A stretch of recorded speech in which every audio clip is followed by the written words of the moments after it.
But I also said we needed to get into bigger venues. We had to get out of the clubs because there was no future there. And a friend of ours had just done a concert at a small theater in the north side of Chicago. And I said, we're going to do that. We're going to get into do a concert. Well, I'll get the press and media, and we'll get people into the theater. Well, it turns out the theater owner, or manager, I should say, he's not owner, became a near and dear friend and has mentored me through a great deal of what I've gone through now. He was one of the top booking agents in the country for many big stars before he retired, and now he just runs the theater as a favor to a friend. So we were, he and I had a number of long lunches over the course of the year, and we were getting ready to go to Vegas on some business. It was just about a year, maybe a year and a quarter ago. And I had lunch with him one day, and I was looking at the list of other artists that he was bringing into the theater. And I said, wow, I said, this one guy is really wonderful, tremendous performer. I said, I'm so thrilled to see that you've got him here. And he looked at me and he said, he will only be here once. I will never have him back again. And I said, oh my God, why is that? He's tremendous. And the guy goes, he said, I know he's tremendous. We're not even allowing him to do his normal show. We're making him do a special show here. The reason being, he said, how can I justify charging my customers $25 a ticket to see him do his standard show when they can wait 3 or 4 days and go see him work the pizza parlor down the street for the cost of a Coke and a pizza? Because that's what he does. He works in clubs all the time. And the only reason they brought him in for this one show is they had a lot of video footage of people he's performed with over the years. He used to be an opening act for Sinatra. So he did a special show in the theater that was a kind of a reminiscing about all the things he's done throughout his career rather than his normal nightclub show. And that kind of stuck with me. I think I had really figured that out beforehand, but he put it in words to me that made sense. We went to Vegas. We had a meeting with the program director at one of the major radio stations out there, and wonderful lady. She's since become a near and dear friend. We got talking about what it was like being in the jazz industry, because we really were in the jazz mode at that point. And between the meeting with her, the meeting with my friend the week before, and other people that we were talking with that weekend, I remember rushing back to the hotel room, calling our producer up and telling him, stop everything you're doing. Anything in this album that even remotely smells of jazz, traditional jazz, get it out. Rewrite. We want to move it into traditional pop, because essentially jazz is not a market that supports its artists. As one person told me, and I won't name names because I don't want to get him in trouble, but he said there are only 2 kinds of people that buy jazz. He said that's jazz artists themselves, and he said there's only 2 kinds of people who, I should say, listen to jazz. He said jazz artists themselves, and he said old men over 50, and he said neither one of them buy anything. And and as another near and dear friend in Montreal who's a jazz artist told me, he said, if you want to make $1 million in jazz, start with 2 million.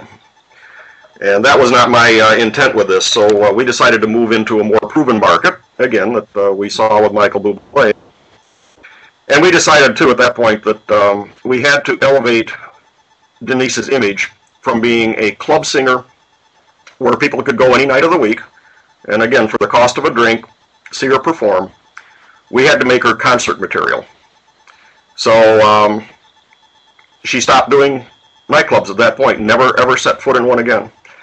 And of course the album helped a great deal because of the size and scope of it. We started having her actually in advance doing some smaller concerts like in this theater, and now we're moving up quite a bit. But everything now has been to paint her image as an artist that if they want to hear her sing, see her show, they've got to buy a ticket.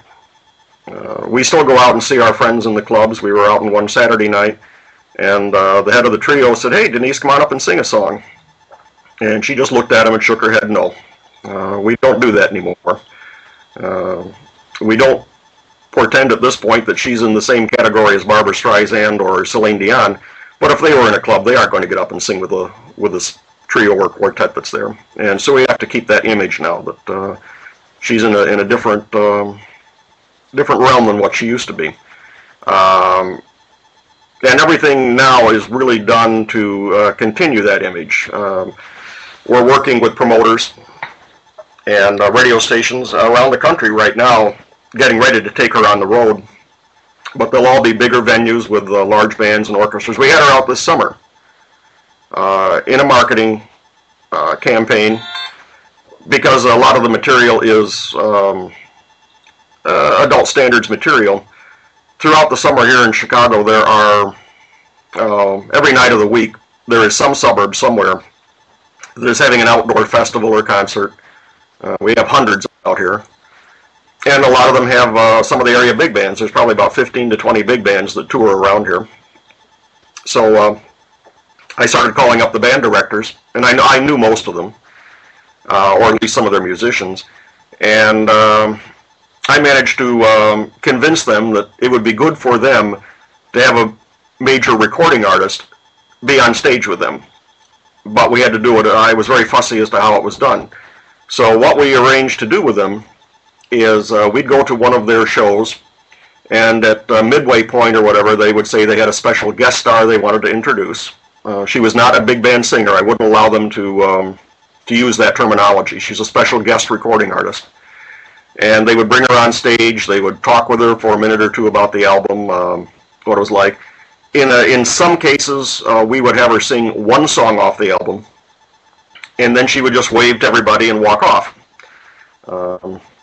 It didn't always work out so well with some of the bands. The charts for the album are extremely difficult charts, and I remember one band leader looked at me and he said, "You really honestly expect my guys to be able to play this?" So, needless to say, she didn't sing with him, but what happened, and this is anecdotal, but it gives you an idea of creating an image. We were at one of the very large festivals, and they did this. In fact, even during the intermission, we arranged for the fellow running the sound system, the big arrayed sound system on the stage, to play Denise's album while the band took a break. And as soon as the band came back, they immediately introduced her as a special guest star. And it was funny because it was a summer festival, and when they did that, and everyone in the festival grounds can hear it, we saw all the younger generation hearing this, and they came running from the other booths and things over to see who's this big recording star. So Denise did the interview. They were very nice to her. She talked all about the album and the people involved in making it, and then sang one song and walked off.